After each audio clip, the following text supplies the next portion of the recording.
Alright, a second look at the worm deck. Let's get this done. We got your evil dragon Anata.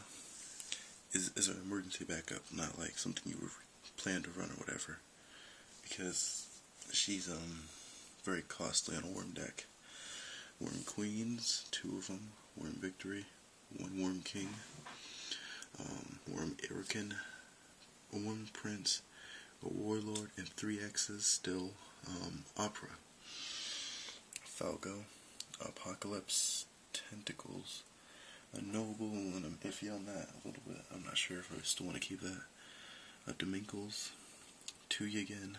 I really want to run 3, but I don't have a 3rd one at the moment. 3 Kataras.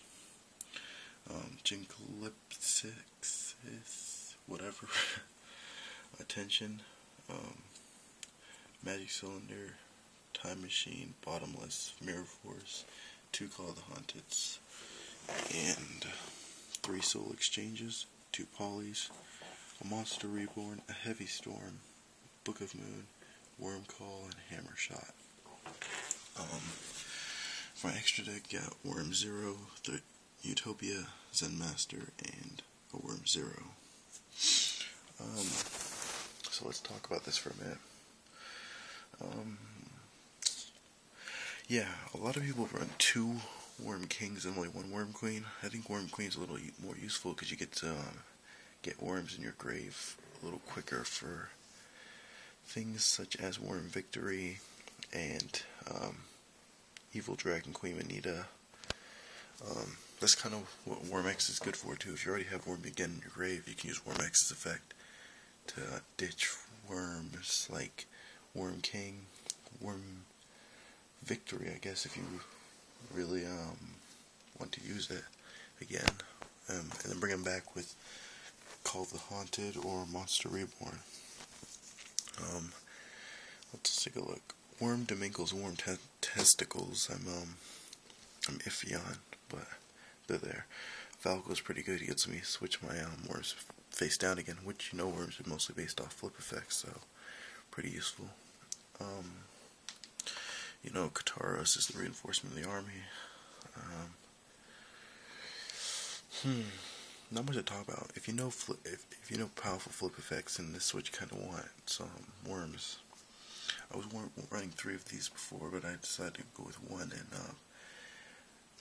increase the variety of worms, because that's where you'll fall short. If you don't have a good variety, you can get stuck if some of your effects aren't working with worms, because their effects are pretty copy and paste, cookie cutter. They're not nothing too special about worms when it comes to their effects, and their attack power is very generic as well. Like if this was fairies, their Jupiter would be Worm X with 18, and the effects that are basically built around helping their main cards, which are their Worm's Hyperion, which is Worm King, and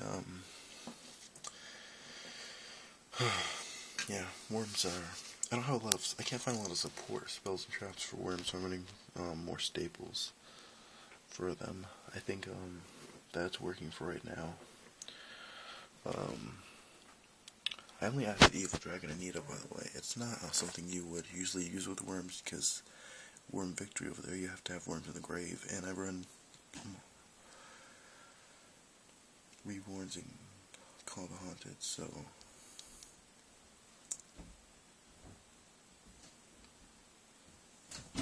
yeah, sorry, I had text. You run Reborns and Call the Haunteds with this deck, so he depletes your graveyard if you don't know, and your field, and he makes it kind of hard to use those cards, but in an emergency situation, if you have quite a few worms in your grave, he could be a game-winning card. If you're good enough, I guess. Warlord is probably my favorite one-sack. Well, really, if you don't know, all worms, all the big worms except Worm Victory can be 1 sacrifice if you're using worms, but my favorite 1 sacrifice worm is Worm Warlord, because when he destroys a monster by battle, he can battle again, and he can keep doing this until he stops being able to battle. by whatever reason, but he also stops the effects of monsters he destroys.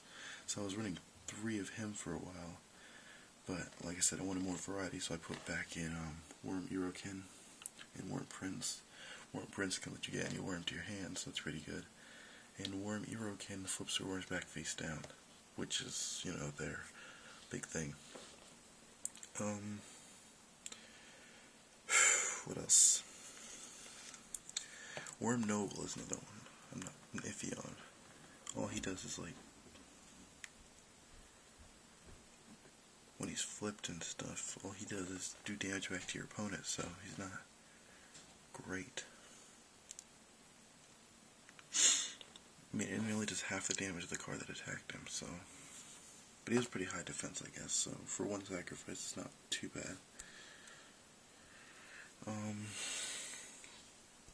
Let's look. What else can we talk about with worms? Worm Opera, he can just straight up knock 500 points of attack points off monsters that are, when he gets flipped for your opponent's monster, which is pretty good.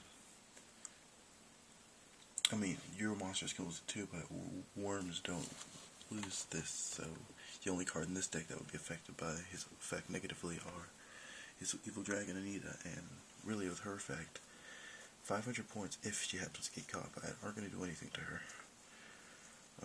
Worm Testicles, I don't really see a need for him, but I'm not running Solidarities anymore, so he's really not useful at all. Being able to attack twice is just fantastic, I guess. But he depletes cards out of the graveyard, so I probably won't keep him in here. I'd probably switch him out for what would I switch him out for? Let's see.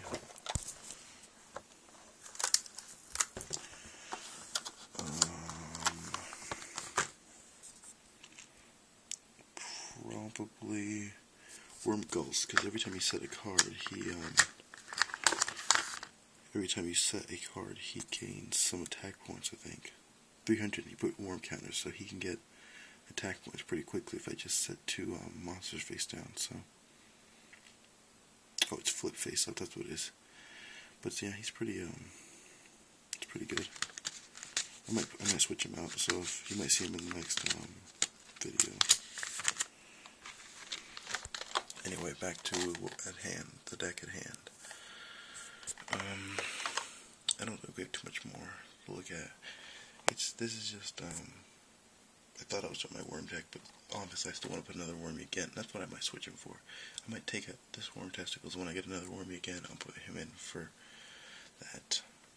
Worm Deminkles is pretty good for his flip effect. He just gains 300 attack and defense, so, you know, he'll have a pretty high defense if he gets attacked. So 1700 defense and 2000 attack if I can happen to get him switched to attack mode, so that's not bad.